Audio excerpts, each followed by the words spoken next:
Buenos días tengan cada uno de ustedes. Vamos a hacer una oración, vamos a orar a Dios.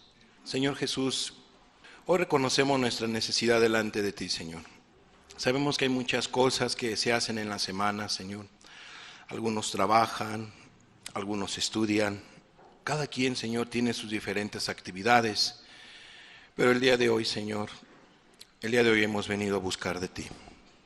El día de hoy, Señor amado, reconocemos nuestra necesidad delante de ti. Y no solamente hoy, Señor, reconocemos nuestra necesidad de ti todos los días, Señor. Y hoy, Señor, que hemos apartado este tiempo, Señor, queremos inquirir de ti, queremos que hables a nuestras vidas, queremos que tengas misericordia de cada uno de nosotros y hables a nuestras vidas, Señor. Socórrenos a todos, Padre. En el nombre de Jesús, bendícenos a todos. Los que han de escuchar esta palabra, los que están aquí presentes y los que han de escuchar esta palabra a través de otro medio, bendíceles también, Señor. Bendice a cada iglesia, a cada congregación en estos momentos y bendice, Señor, a cada persona. Bendícenos a todos, Padre. Amén, Jesús. Mi siervo Moisés, 15ª parte, es un ciclo de enseñanzas que hemos estado compartiendo aquí con ustedes. Hoy vamos a hablar entonces del tabernáculo de reunión, segunda parte. La semana pasada hablábamos de la primera parte, ¿verdad? Hoy tomaremos la segunda parte. Seguiremos hablando del tabernáculo de reunión.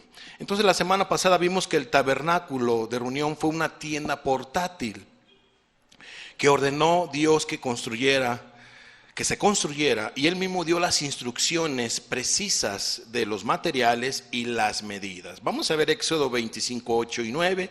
Dice la Biblia: y harán un santuario para mí, y habitaré en medio de ellos, conforme a todo lo que yo te muestre, el diseño del tabernáculo y el diseño de todos sus utensilios.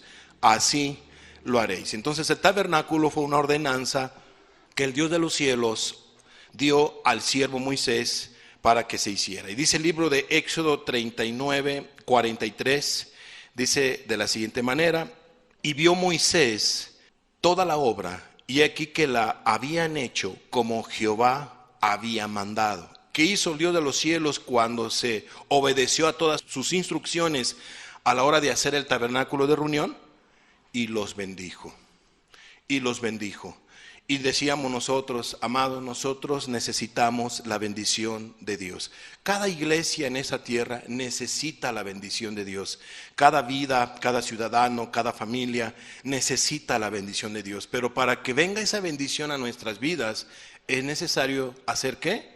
La voluntad de nuestro Dios. Si nosotros no hacemos la voluntad de nuestro Dios, no vamos a tener una bendición exclusiva y específica para nuestras almas, para todo nuestro ser y para los que están a nuestro alrededor. Muy bien, entonces vamos a entrar de lleno a nuestra enseñanza después de recordar estos pasajes y otros más que estuvimos viendo. Si ustedes hicieron anotaciones y hasta inclusive se les dio algunas recomendaciones de estudio para que pudieran entender estas enseñanzas que vamos a estar impartiendo con respecto al tabernáculo de reunión y todo lo que había en él. Tabernáculo. En el Pentateuco registra 5 nombres diferentes para el tabernáculo. ¿Cuáles son esos nombres? Ustedes se los van a encontrar, no vamos a ver todos los pasajes, si no se van a hacer largo el estudio, pero el primer nombre dado para el tabernáculo ahí en el Pentateuco es el santuario, que denota un lugar sagrado o separado, es decir, santo. Y ustedes se van a dar cuenta por qué era un lugar santo, ¿verdad? A través de estas enseñanzas. 2, cómo también es conocido el tabernáculo como tienda, que denota una habitación temporal o desmontable, y eso también nosotros lo explicábamos. 3, tabernáculo de morar, que denota el lugar de la presencia de Dios, así como otros títulos que ustedes se van a encontrar en su lectura con respecto al tabernáculo de reunión. Y también tabernáculo de la congregación o de la reunión. Entonces el tabernáculo tenía que ver con una congregación o con una reunión de personas donde buscaban al Dios de los cielos. Y por último, también en el Pentateuco es conocido el tabernáculo como el tabernáculo del testimonio. Muy bien. Ahora, nosotros leíamos en los pasajes, sobre todo en Éxodo 25:8, no lo vamos a ver porque ya lo leíamos, dice, y harán un santuario para mí y habitaré en medio de ellos. ¿Qué significa y habitaré? En ese sentido, en el tabernáculo, nombre que se deriva del verbo habitar, era una designación apropiada para aquello que iba a ser el lugar de la presencia de Dios con su pueblo, y eso es muy importante. Su presencia estaría entre los querubines y desde allí se encontraría con Moisés. ¿Dónde lo vemos eso? En Éxodo 25:22, y usted lo puede leer en su casa. En pocas palabras, el tabernáculo de reunión era eso, era un lugar que Dios dijo que se hiciera porque Él quería manifestarse con nosotros. Él quería manifestarse con el pueblo hebreo. Y vamos a ver entonces las medidas para que tengamos una idea del tabernáculo. Yo sé que la semana pasada terminamos con una imagen de lo que era el tabernáculo, pero vamos a ver las medidas. Pero usted puede ver aquí en la imagen cómo es que se hizo, y esto era lo importante, el tabernáculo de reunión. Y aquí nos encontramos nosotros las medidas. Las medidas de este largor eran como de 100 codos, que tiene que ver con 40 metros, así era a lo largo. Y era también en lo ancho 50 codos, que tienen que ver con 32 metros. Un codo equivale a 46 centímetros. Y esa era la medida del tabernáculo de reunión. Ahora recuerden que esta tienda era portátil. Esto es, como el pueblo de Israel moraba en tiendas y así estuvo durante 40 años, nosotros podemos ver cómo es que en esos 40 años, cuando ellos se trasladaban a un X lugar, pues bueno, desmontaban el tabernáculo de reunión y caminaban, avanzaban y volvían a montar el tabernáculo de reunión, porque era necesario que ellos estuvieran buscando de Dios, ¿no? Entonces aquí nosotros, como en otras imágenes, vamos a ver cómo era por dentro el tabernáculo de reunión. Vamos a ver la siguiente imagen. Bueno, espero que se alcance a leer. Repito, así eran las medidas. Y esta parte, en esta parte donde dice 20 codos, donde están las flechitas, en esa parte del tabernáculo estaba el lugar santo, donde estaba el arca del pacto, y en el lugar santo pues estaban diferentes utensilios también. Y bueno, ahí nos dice la medida, ¿no? Lo que es el atrio, esta parte, lo que era el atrio, estaba el altar de bronce y la fuente de bronce, y todo eso lo vamos a estar explicando en próximos estudios. Muy bien, siguiente imagen. Y aquí nosotros nos podemos ver un poquito más a detalle. Vamos a ver por las 4 capas de distintos materiales que cubrían la tienda de adentro hacia afuera. Esto es, vamos a ver la primera imagen. Aquí nosotros podemos ver en esta el lino, toda esta cubierta era la primera capa, si tú lo quieres ver de esta manera, y estaba hecha de lino de la mejor calidad. Era de lino, esa era la primera capa. Vean ustedes el color del lino, para que no se vayan a confundir, porque vamos a ver diferentes imágenes al respecto. Entonces era la primera capa, así estaba el tabernáculo, hecho por la mejor calidad de lino, era lo mejor. Y vamos a ver la siguiente imagen. Y aquí nos podemos ver la segunda capa, que tiene que ver con la cortina de pelo de cabra. Todo eso los estuvimos leyendo nosotros en la semana pasada, ¿verdad? Ustedes lo pueden ver allí una vez más en la enseñanza, ahí en el canal, ya la hemos liberado. Y bueno, ahí nos encontramos con la segunda capa del tabernáculo de reunión, que tenía que ver con una cortina de pelo de cabra. Bueno, no quiere decir que todo esto pudiera ser pelo, sino se puede referir que pudo haber sido la piel de la cabra, o también algunos piensan que sí era pelo de cabra junto con la piel, pero bueno, esa era la segunda capa, ¿no? Siguiente. Y en esta siguiente, si ven ustedes, es un color diferente, porque la Biblia dice que como tercer capa se tenía que poner cortina de pieles de carnero teñidas de rojo. Eso lo mirábamos nosotros también la semana pasada en nuestra lectura que teníamos en el libro de Éxodo, ¿verdad? Todo eso ustedes se lo pueden encontrar en Éxodo 25 en adelante, ¿no? Capítulos 25 en adelante. Entonces, la tercera capa del tabernáculo de reunión tenía que ver con pieles de carnero teñidas de rojo. Entonces ellos pintaban, ¿verdad? Esa capa, esas pieles para que quedara con ese tono, o sea, algo muy particular, y pues estaba muy cubierta el tabernáculo y bueno, todo tiene un porqué, ¿verdad? Todo esta hechura que Dios ordenó y diseñó tiene un porqué, pues estaba más fresco, etcétera, etcétera, ¿no?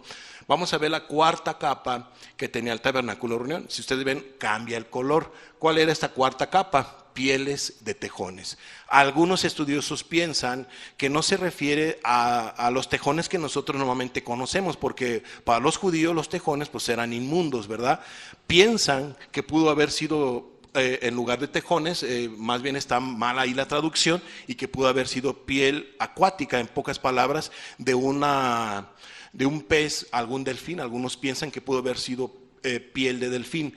Y bueno, ¿por qué? Para que cubriera en esta última cuarta capa cuando lloviera y no cayera ni una gota de agua. Entonces, algunos estudiosos dicen que pudo haber sido pieles de delfín, etcétera, o de algún pez acuático. Pero bueno, ahí en la Reina Valera se menciona que eran pieles de tejones. Pero bueno, ya les di a ustedes la explicación. Entonces, estamos hablando de 4 capas con las cuales el tabernáculo de reunión fue hecho.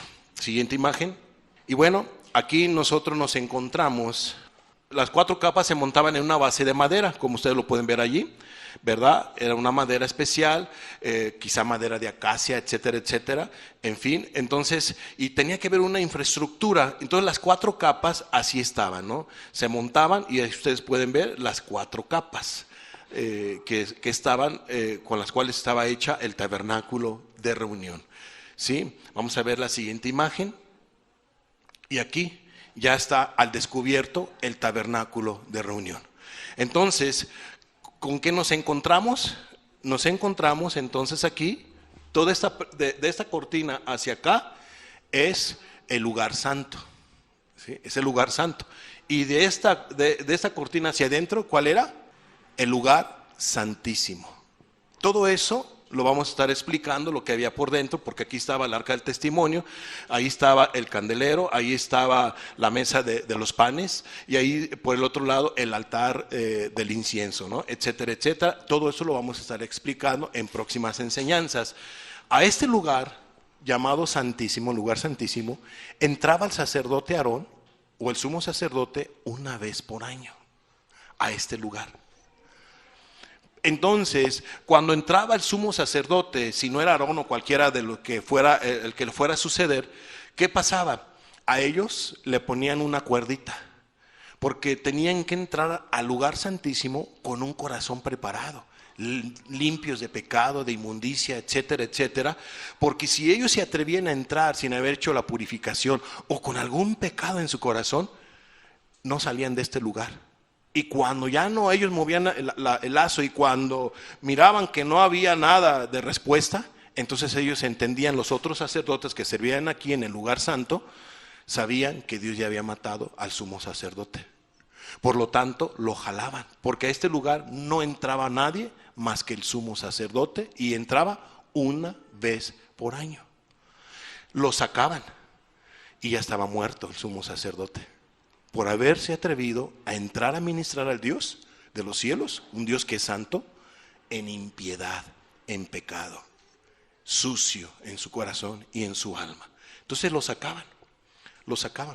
Repito, movían el lacito, algunos dicen que se movía el lacito, sonaba la campanita, y lo sacaban y ya estaba ya muerto. Entonces cuando el sumo sacerdote estaba preparado, pues ya salía del lugar y bueno, seguía haciendo sus funciones. Entonces, esto es lo que era el tabernáculo de reunión, por dentro y por fuera, su construcción y todo lo que había. Repito, todos los utensilios, el candelero, todo eso lo vamos a explicar en una próxima enseñanza.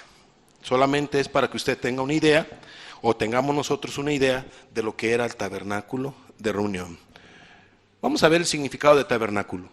Significa tienda de reunión, significa la habitación de la asamblea. Ahora, cabe señalar que ese tabernáculo, así como ustedes lo ven con todo las capas que se montaron, toda la madera, toda su hechura, su construcción duró aproximadamente 8 meses. En 8 meses tardaron en hacer toda la construcción del tabernáculo de reunión los hebreos. O sea, no se hizo de la noche a la mañana. Y no lo hicieron los mexicanos, lo hicieron personas capacitadas, especializadas, que Dios llenó de sabiduría para que hicieran un buen trabajo. ¿Qué nos da a entender la Escritura? Con todo lo que estuvimos leyendo nosotros la semana pasada, tú pudiste haber estado leyendo, que nuestro Dios de los cielos es un Dios de orden, es un Dios santo, es un Dios que merece que hagamos lo mejor, todo lo que nosotros hagamos, lo que Él nos pida, porque Él es un Dios de orden y hay que hacer bien las cosas. Entonces duró 8 meses aproximadamente la construcción del tabernáculo de reunión. Siguiente. Y después de 2 años de la salida de los hebreos, aproximadamente, ¿qué creen? Se estrenó el tabernáculo. Repito, el pueblo de Israel sale de sus opresores, de los egipcios, pasan los tiempos, el Dios de los cielos da la ley moral, los mandamientos, etcétera, etcétera. Pasa el tiempo, es construido el tabernáculo de reunión, etcétera. Y por fin, aproximadamente 2 años después, se estrena el tabernáculo de reunión. ¿Dónde lo vemos eso? En Éxodo 4, 16 y 17. Dice, y Moisés hizo conforme a todo lo que Jehová le mandó. Así lo hizo. Éxodo 40, 17. Así, en el día primero del primer mes, en el segundo año que ellos salieron de Egipto, el tabernáculo fue erigido. Entiéndase, fue estrenado. Fue terminado y fue estrenado. Después de 2 años.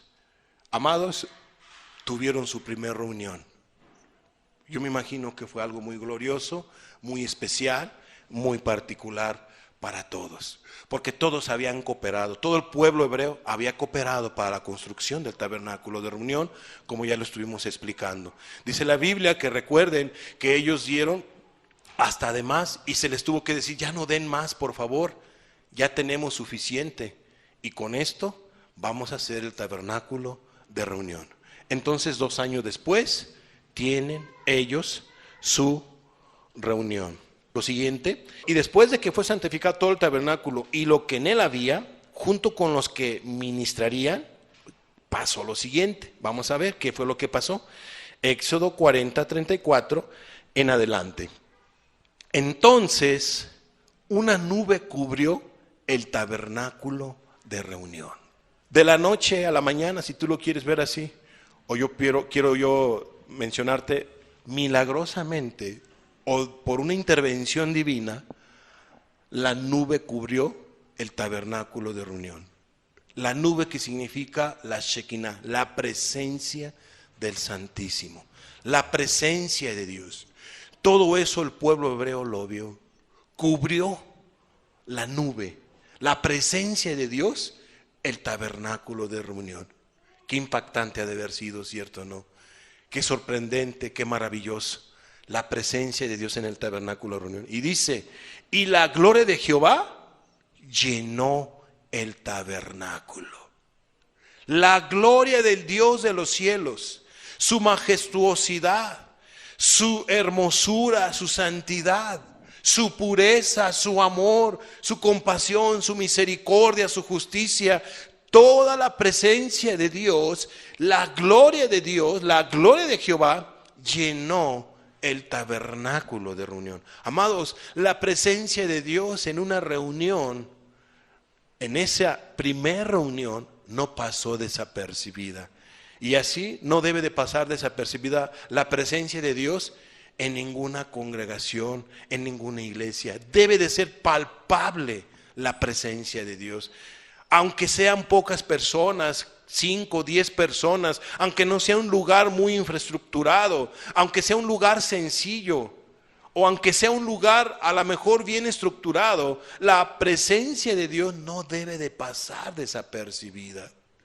Debe de hacerse notar la presencia de Dios en cualquier lugar de reunión, como vamos a ver más adelante. Entonces, ¿qué más dice el siguiente pasaje?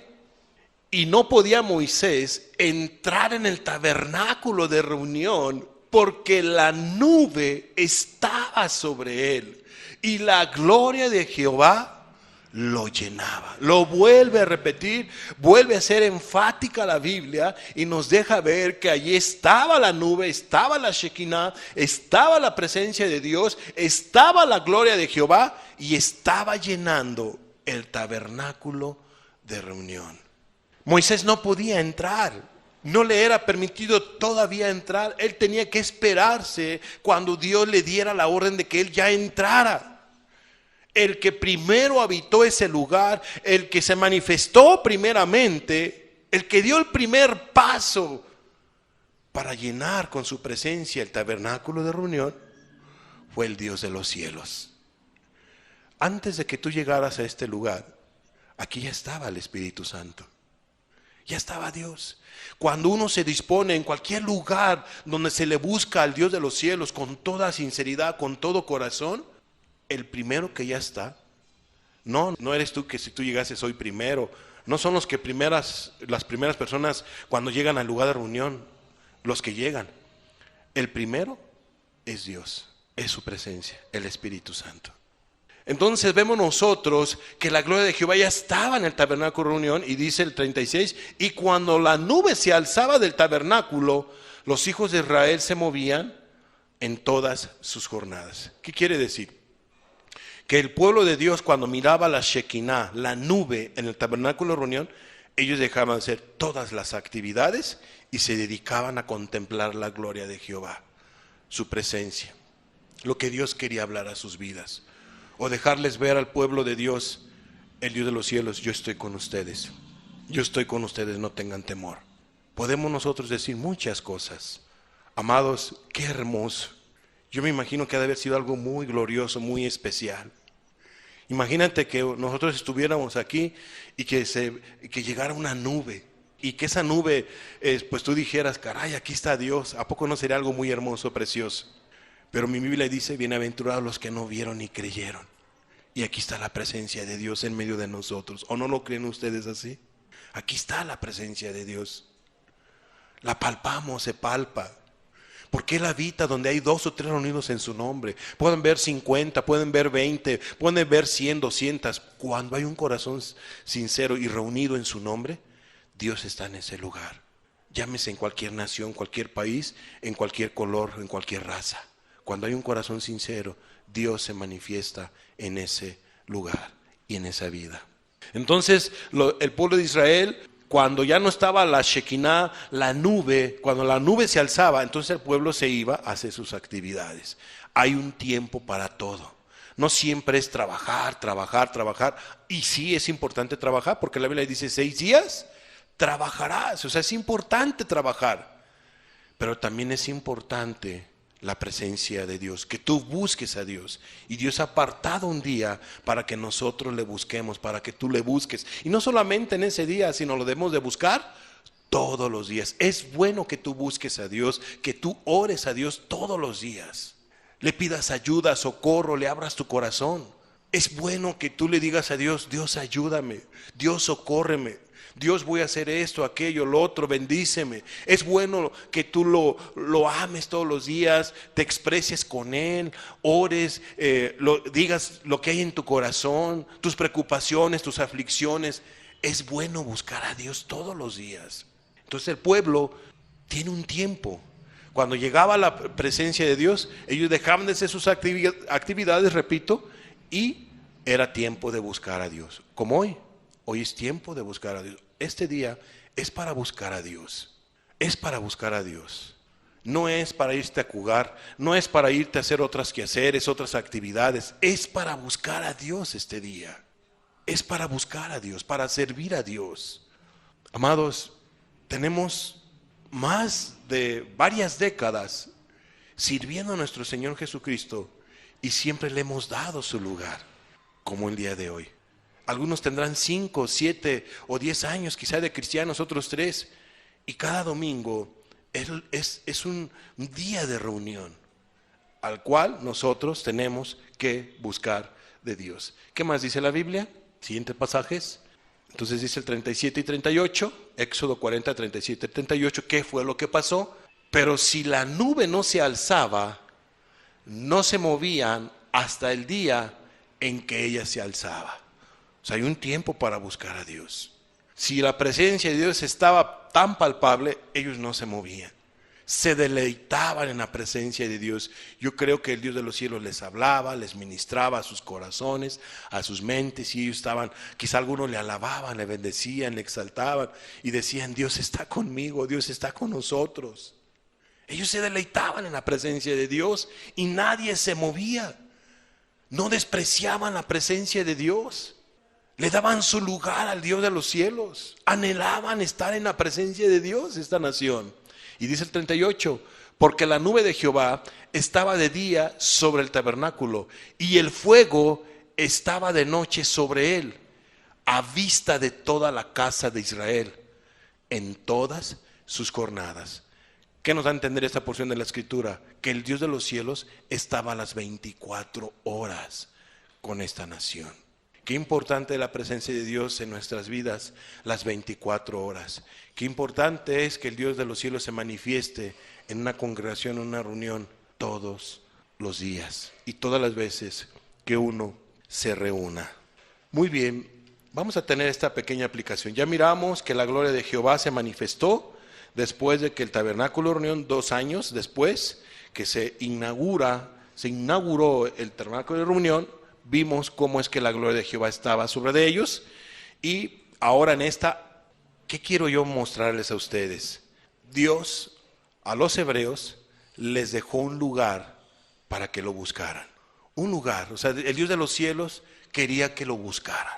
Y yo creo que no solamente Dios quiere que los hebreos le busquen, sino que todo ser humano le busque. Dios quiere que tú le busques, que nosotros le busquemos de la manera, del orden que Él ha establecido. Él ha dejado un lugar y Él quiere que se le busque. De hecho, así como Moisés, por mandato del Dios de los cielos, construyó el tabernáculo de reunión, así el Dios de los cielos, hace 2000 años o un poco más, mandó a construir, no por mandato de un ser humano común y corriente, sino por el Señor Jesucristo, no un tabernáculo de reunión como tal, como lo hemos visto ahorita, sino construyó una iglesia. Él mandó construir una iglesia. Una iglesia que es construida no por pieles de cabra, no por pieles como las estuvimos viendo ahorita, por esas capas. No, una iglesia no por material, con concreto, con castillos o como esta infraestructura que está aquí. No, sino una iglesia construida por seres humanos, con seres humanos. El arquitecto sigue siendo Jesús. ¿Quién es el que instituye? ¿Quién es el que construye una iglesia aquí en la tierra? Jesucristo. Así como Dios fue el diseñador del tabernáculo de reunión, el diseñador o el constructor de esta iglesia, de la iglesia que Él ha dejado en esta tierra, es Jesucristo y no un ser humano. Hay hombres que como se jactan y dicen: yo construí esta iglesia. ¿Cuál construirte ni qué nada? Nosotros solamente somos instrumentos. Como ministros solamente somos instrumentos. Somos servidores. Los que construyen iglesias es el Dios de los cielos a través de sus siervos. El que debe de llevarse toda la gloria en cada iglesia no es el hombre, sino el Dios de los cielos. Porque Él es el que construye la iglesia. Él es el fundador de la iglesia. Entonces, repito, hace más de 2000 años, nuestro Señor Jesucristo formó una iglesia. Un tabernáculo, si tú lo quieres ver así, de reunión. Y esto es como un tabernáculo, donde nosotros nos estamos congregando para inquirir de su santa palabra. Repito, no es una construcción, como siguiente punto, hecha por manos de hombres. Es por Jesús mismo, ya que Él es la cabeza de la iglesia. ¿Y el que añade a quién? A la iglesia, las personas. Vamos a ver Mateo 16, 18. Dice la Biblia: y yo también te digo que tú eres Pedro, y sobre esta roca edificaré mi iglesia, y las puertas del Hades no prevalecerán contra ella. Dice la Biblia que Jesús le dijo a Pedro las siguientes palabras, y sobre roca, aquí es pequeña roca, dice: y yo también te digo que tú eres Pedro, que es pequeña roca, y sobre esta roca, que es Cristo, una grande roca, edificaré mi iglesia. Entonces, ¿la cabeza es Pedro? No. ¿El fundamento es Pedro? No. El fundamento y la roca con la cual la iglesia es fundamentada se llama Jesucristo. Los fundamentos los da Cristo. Cuando Jesús dice que tú eres Pedro, le está diciendo: tú eres una pequeña roca, una pequeña piedra. Eso es lo que significa Pedro, pequeña piedra. Hay una confusión. Los católicos dicen que, mira, Pedro es el fundador de la iglesia, y están malinterpretan mal el pasaje. Mira que por eso es que Pedro es el primer papa y él es el número uno en la iglesia. No es cierto, no es así. La cabeza de la iglesia que Cristo ha dejado es él. Y él ha dejado después de él ministros, obispos, etcétera, etcétera. No es parte de esta enseñanza, pero sí que les quiero yo dar a entender que el tabernáculo de reunión contemporáneo es la iglesia de nuestro Señor Jesucristo. Es su iglesia. Fíjate lo que dice Efesios 5, 23 y 24. Porque el marido es cabeza de la mujer, así como Cristo es cabeza de la iglesia, la cual es su cuerpo, y Él es su Salvador. Entonces, ¿quién es la cabeza? ¿Quién es el principal de una iglesia, de la iglesia de Cristo? Pues es Cristo. ¿Quién es la cabeza de una iglesia? ¿El pastor? ¿La pastora? Porque por ahí dicen algunos que pastoras, etcétera. ¿Quién es la cabeza de una iglesia? Jesucristo. Él es la cabeza de la iglesia, la cual es su cuerpo, y Él es su Salvador. Él es el que salvó a la iglesia, es el que formó a esa iglesia. Así que como la iglesia, no la construcción, no las cuatro paredes, así que como la iglesia está sujeta a Cristo, porque pues esta pared pues no puede sujetarse a Cristo, obedecer a Cristo, pues no tiene vida, ¿verdad? Esto es una materia solamente. Nosotros somos almas vivientes. Así que como la iglesia está sujeta a Cristo, así también las casadas lo estén a sus maridos en todo. Y aquí ya vemos rápidamente una característica muy importante de la iglesia de nuestro Señor Jesucristo aquí en la tierra. ¿Cuál es la primera característica? Dice aquí la Biblia que ha sido salvada, y esa iglesia que ha sido salvada está sujeta ¿a quién? A Cristo. O sea que no es una iglesia que hace lo que le da su gana. Es una iglesia que hace la voluntad de Dios, que hace la voluntad de Cristo. Toda iglesia que se encuentre en cualquier lugar, en cualquier país, en este estado, en esta ciudad, etcétera, o en cualquier lugar, en la montaña, en la metrópoli, etcétera, toda iglesia que tenga estas dos características, que haya sido salvada por la sangre preciosa de nuestro Señor Jesucristo y que permanece en obediencia, esa es la iglesia del Señor Jesucristo. Vamos a ver, siguiente punto. Repito, es la iglesia de Dios y no de un hombre. Fíjate, ¿por qué yo hago un énfasis en este punto? Porque hay personas, hay pastores, hay líderes que ellos dicen que es su iglesia. No, esa es la iglesia de Cristo. Yo soy el responsable solamente de estar dando el alimento que Dios nos dé, pero ¿quién está arriba de mí? Es Cristo. Si yo te digo, miente, ¿a quién vas a obedecer? ¿A Cristo o al hombre? A Cristo. Tienes que desobedecerme a mí, porque arriba de mí, ¿quién es? Primeramente, la palabra de Dios. Pero ¿qué es lo que pasa? Los hombres ponen mandamientos de hombres y dicen esto, aquello y lo otro, y condenan a la gente cuando Dios no la condena, o justifican a la gente cuando Dios la condena. Y eso hay que tener mucho cuidado, muchísimo cuidado. Entonces, esa iglesia es de Dios y no es de un hombre. 1 Timoteo 3:5 dice, pues el que no sabe gobernar su propia casa, dice la segunda parte del versículo, ¿cómo cuidará de la iglesia? ¿De quién? Es de Dios, no de un hombre. Es la iglesia de Dios. amados, esta no es mi iglesia. Yo me reúno en esta iglesia, en la iglesia de Cristo, ¿sí me explico?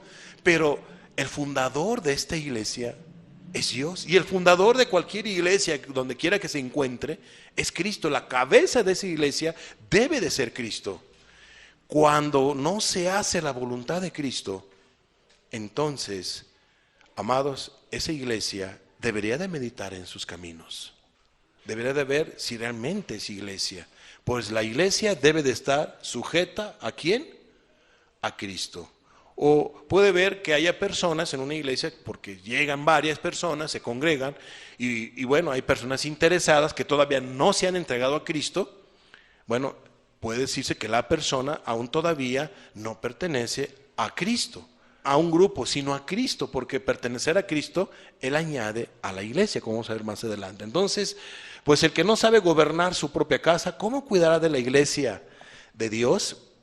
Vamos a ver siguiente pasaje, primera de Timoteo 3, 14 y 15, fíjate lo que dice: esto te escribo, aunque tengo la esperanza de ir pronto a verte, le dice Pablo a Timoteo, para que si tardo, sepas cómo debes de conducirte. ¿En dónde?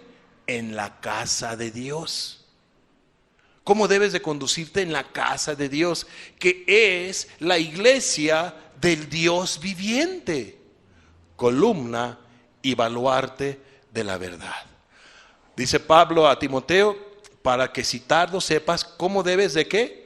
De conducirte en la casa de Dios. No es de aquí, repito, no es la infraestructura, no es de que tenga que caminar Timoteo tantos pasos por la derecha, por el lado izquierdo, tocando la pared. No, es cómo debe de conducirse en su conducta con la grey, con las personas, con los hermanos, con las personas que él ministra.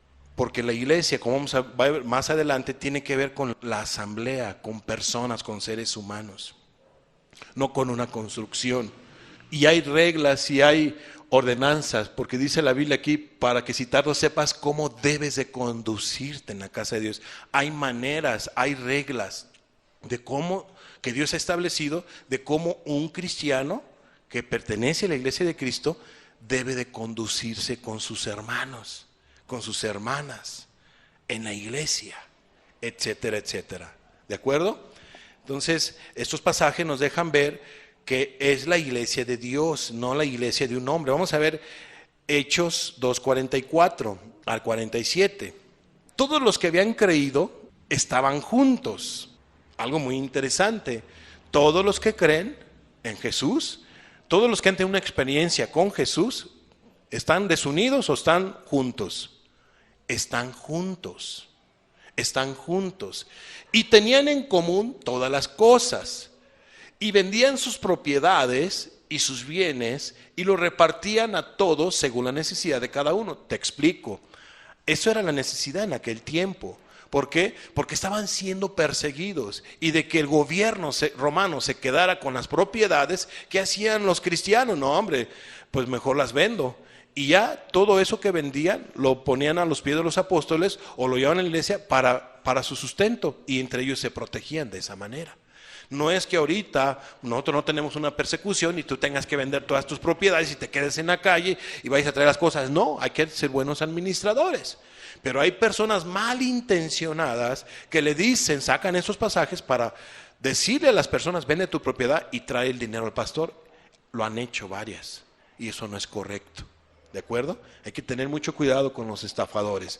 Entonces, todos los que habían creído estaban juntos y tenían en común todas las cosas, y vendían sus propiedades y sus bienes y lo repartían a todos según la necesidad de cada uno. Y no es un socialismo, no, nada de eso. Tiene que ver con un amor y estar administrando las necesidades que tenían cada discípulo o cada persona que había creído en Jesús. ¿Qué más dice la Escritura? 47. Ojo a lo que dice 46 y 47. Dice: y perseverando unánimes cada día en el templo, en el lugar de reunión, y partiendo el pan en las casas, comían juntos con alegría y sencillez de corazón. O sea, había un respeto, un amor entre ellos mismos, y había una unanimidad.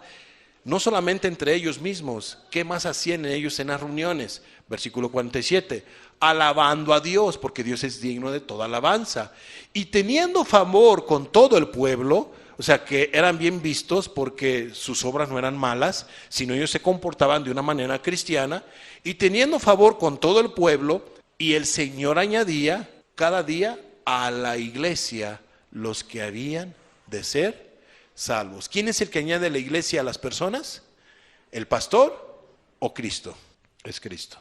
Él es el que añade a la iglesia a las personas. ¿Qué hacemos nosotros como ministros? Solamente valorar si hay frutos dignos de arrepentimiento, si la persona realmente ha creído en Jesús y si realmente ha obtenido el perdón de sus pecados y si la persona ha nacido de nuevo. Todo eso nosotros como ministros lo vemos de una manera bíblica, para ver si la persona realmente es cristiana o no es cristiano.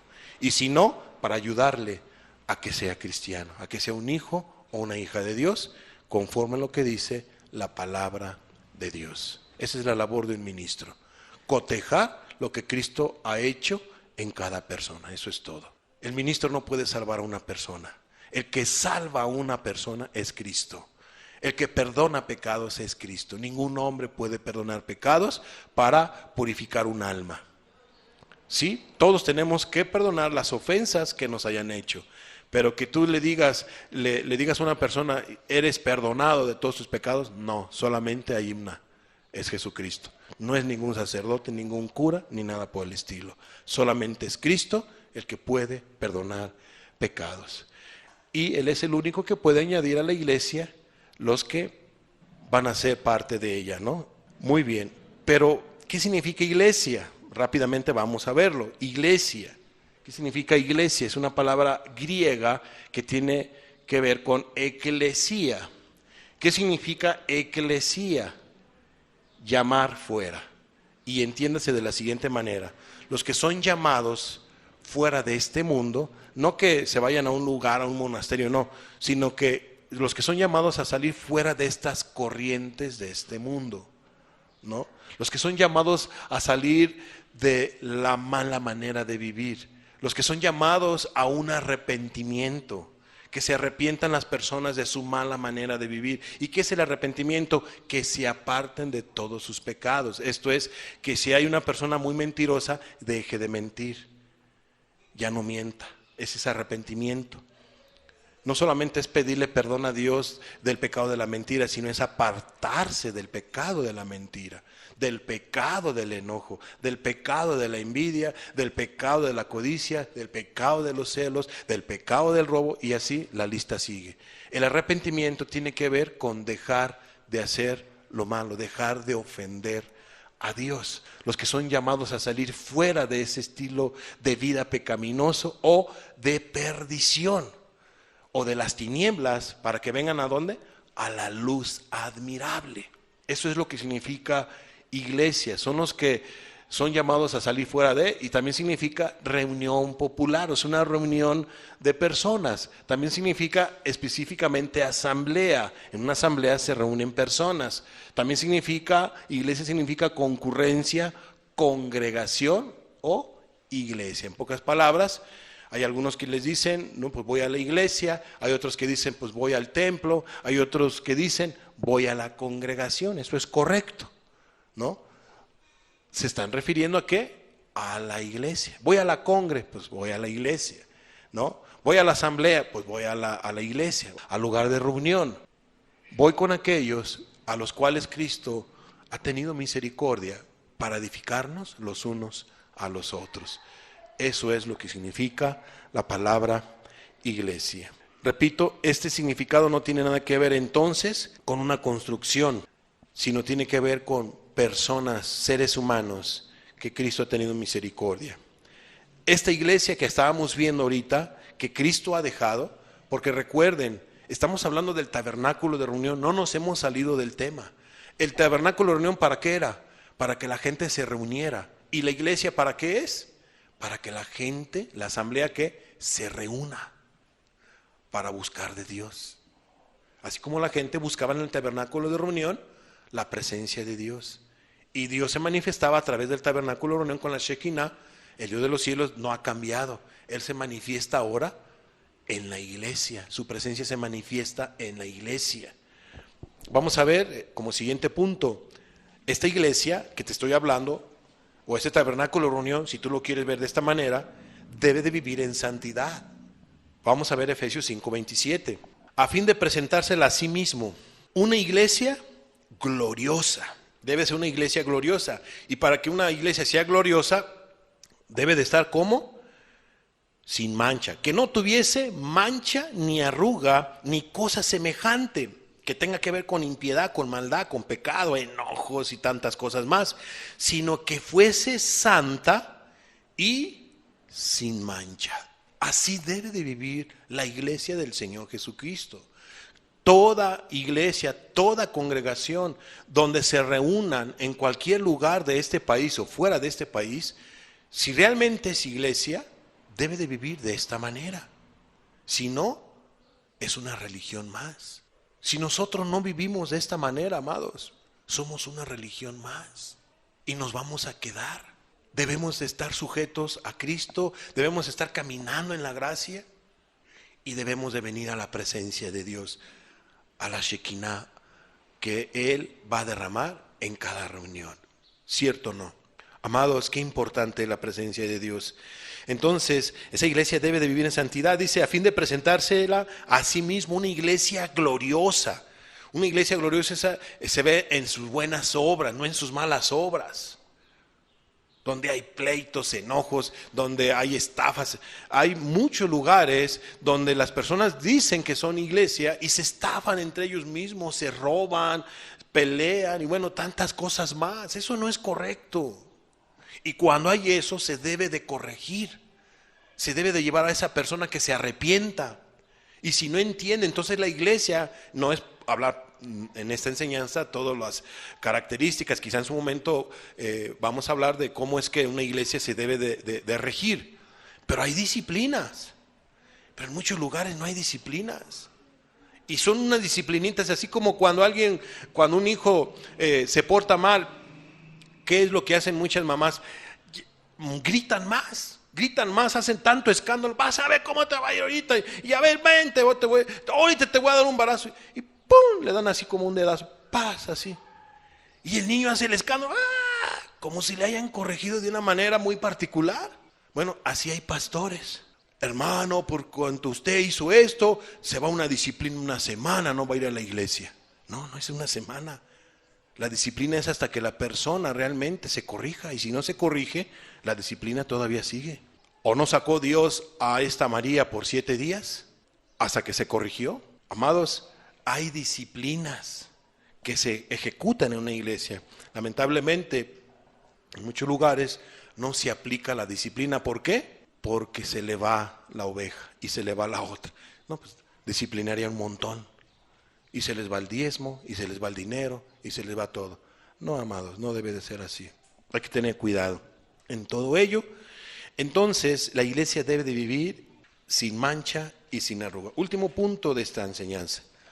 Esta iglesia que estamos hablando, este nuevo tabernáculo de reunión, llamada iglesia, en lugar de tabernáculo de reunión, esa iglesia también fue visitada por la Shekinah. ¿Dónde lo vemos eso? En Hechos 2, 1 al 4.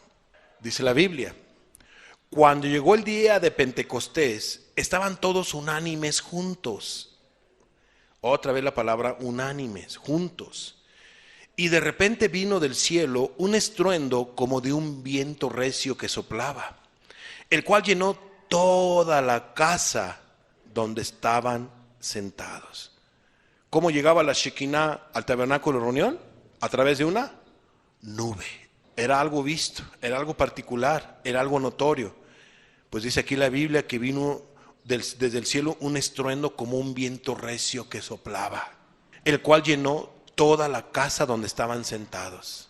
¿Quiénes? La iglesia, los apóstoles, porque la iglesia, repito, no es una construcción, sino son seres humanos. Y aquí los seres humanos estaban, Pedro y cada uno de ellos, Jacobo, cada uno de los apóstoles, estaban reunidos en una casa. Entiéndase, esa iglesia estaba reunida en una casa. Recuerden que la asamblea estaba en una casa. Y en ese lugar de asamblea, en ese lugar de reunión, ellos estaban orando, estaban clamando, y vino la presencia, vino la Shekinah, vino la presencia hermosa ¿de quién? Del bendito Espíritu Santo de Dios. Nosotros como iglesia debemos de estar siempre buscando que esté la Shekinah en medio de nosotros, que esté palpable la presencia en medio de nosotros, en cada reunión que tengamos. Debe de ser notoria su presencia. Cuando ya no es notoria su presencia, nosotros nos debemos de preocupar. Deberíamos de preocuparnos, porque si no, ¿quién es el que nos va a dar vida en este tipo de reuniones? Si no es más que la presencia bendita del Espíritu Santo de Dios. Por eso un cristiano debe de orar: Señor, bendícenos con tu santa presencia en esta reunión. Esta reunión que vamos a tener, venga tu presencia. Debemos anhelar la Shekinah, debemos anhelar la presencia de Dios. Pero si no se pide que se bendiga, que Dios visite, ¿cómo Dios nos va a visitar? No nomás se trata de hacer una oración, ¿verdad?, ahorita, sino: Señor, visítanos, Señor, bendícenos. Nosotros como cristianos debemos estar orando a Dios: Señor, visítanos. Haz notoria tu presencia. Amados, lo que nos hace tener vida espiritualmente es la presencia de Dios a través de su palabra. Un servidor, mi voz solamente puede llegar a tu oído y que yo te pueda compartir. Puede entrar por un oído y te sale por el otro. Pero cuando Dios habla, entra por un oído y entra a tu corazón. Entonces, vamos a ver el siguiente pasaje. Dice el 2: y de repente vino del cielo un estruendo como de un viento recio que soplaba, el cual llenó toda la casa donde estaban sentados. Y dice el 3 y el 4: y se les aparecieron lenguas repartidas como de fuego, asentándose sobre cada uno de ellos. Y fueron todos llenos del Espíritu Santo. ¿Qué es el Espíritu Santo? La presencia de Dios. Todos esos que estaban en la asamblea fueron llenos ¿de qué? De la Shekinah, de la presencia de Dios, del Espíritu Santo en sus vidas. No que es que sí se vino en la construcción, la casa, pues miró, ¿verdad? Fue testigo, si tú lo quieres ver así, de ese viento, de esa presencia particular. Pero las vidas, las personas de estos discípulos fueron llenos del Espíritu Santo. Dice: y fueron todos llenos del Espíritu Santo y comenzaron a hablar en otras lenguas, según el Espíritu les daba que hablasen. En pocas palabras, hay una bendición cuando la iglesia se reúne. Y esa bendición es la presencia del Espíritu Santo. Entiéndase, la presencia de Dios. Hermanos y amigos, nosotros somos el tabernáculo de reunión. La iglesia de Cristo, cualquiera, no solamente nosotros, cualquiera que se reúna, que cumpla los requisitos, es el tabernáculo, es el nuevo tabernáculo de reunión. La iglesia de Cristo. Qué hermoso, qué precioso. Esto es lo que significa en este punto el tabernáculo de reunión. Viene siendo actualmente la iglesia del Dios viviente. Entonces, actualmente Él ha dejado su iglesia. Esa iglesia puede reunirse, según lo que hemos estado viendo, en una casa, o puede reunirse en un lugar de esta construcción, como este lugar donde nos reunimos. Pero también, repito, el propósito del tabernáculo de reunión, no se nos olvide, ¿cuál era? Que Dios quería manifestarse con los hebreos, que Él quería ser su Dios. ¿Cuál es el propósito de la iglesia actualmente que Dios ha dejado, ha levantado? Lo mismo, Él quiere bendecir no solamente a los hebreos, a los mexicanos, a los centroamericanos y así a cualquier nación, europeos, asiáticos. Él quiere bendecir a los seres humanos. Él quiere ayudar, socorrer a los seres humanos. Cerremos nuestros ojos, por favor. Padre, qué hermoso, Señor, es lo que nosotros aprendemos a través de la Escritura. Ahora, Señor, el nuevo tabernáculo de reunión es tu iglesia, Señor. Padre, así como tu presencia se manifestaba en el tabernáculo de reunión a través de esa nube, así como se presentaba, Señor, la Shekinah, así ven tú a manifestarte, Señor, en medio de nosotros. Padre, no solamente en medio de nosotros, sino en cualquier lugar que sea tu iglesia, en cualquier congregación, Señor. Te suplicamos tu presencia en medio de ellos, Señor. Que tú les bendigas, que tú les hables, que tú, Señor amado, te estés manifestando conforme a tus muchas misericordias. Dios de los cielos, te damos gracias porque una vez más dejas, Señor, un lugar de reunión. Y esa es tu iglesia, la asamblea, la eclesía, Señor. Padre, de veras manifiéstate en medio de nosotros. Sabemos que tú has tenido misericordia de nosotros y te damos gracias. Pero manifiéstate, Señor, en cada reunión. Yo te pido tu presencia en cada congregación. En el nombre de Cristo Jesús, que nunca falte tu presencia en medio de nosotros. Lo más importante de estas reuniones, Señor, que tenemos, de esta asamblea, Señor amado, es tu presencia. Es tu santa presencia. Dios, no nos dejes de asistirnos con tu hermosa y santa presencia, con tu bendito Espíritu Santo, cada vez que nos reunamos, Padre. En el nombre de Jesús te damos gracias por habernos considerado ser parte de esa iglesia que tú has levantado, Señor. Te damos gracias, no porque seamos mejores que los otros, Señor amado, sino porque tú has tenido misericordia de nosotros. De hecho, nos has rescatado, Señor, de lo último, Señor, del muladar, Señor. De ahí nos sacaste, de ese lodo cenagoso, Señor. Padre, de ese lodo, Señor amado, tan tremendo. Y nos has limpiado, Señor, por tu pura misericordia. Te damos gracias, Señor, y no solamente, Señor, te manifiestes en medio de nosotros, no solamente vengas a añadir, Señor, personas a tu iglesia, almas, personas que te sirvan, Señor, en medio de nosotros, sino en otros lugares donde es invocado tu nombre, Padre. Pero, Padre, inicia en medio de nosotros, en el nombre de Jesús. Te damos gracias por tu palabra, y bendito sea tu nombre, Señor. Síguenos hablando, síguenos socorriendo. Sigue, Señor amado, manifestándote en medio de nosotros. Bendice todo lo que se hace en tu nombre, sea a través de la alabanza, sea a través de la preparación de todo lo que se hace, Señor. Padre, la limpieza, etcétera, Señor amado. Cómo se dirige uno en la iglesia, Señor, que es tu cuerpo, Padre. Padre, en el nombre de Cristo, que todo esto sea para tu gloria. Y ayúdanos, Padre. Padre, en el nombre de Jesús, en todos los aspectos. Síguenos hablando, Señor. Amén. Amén.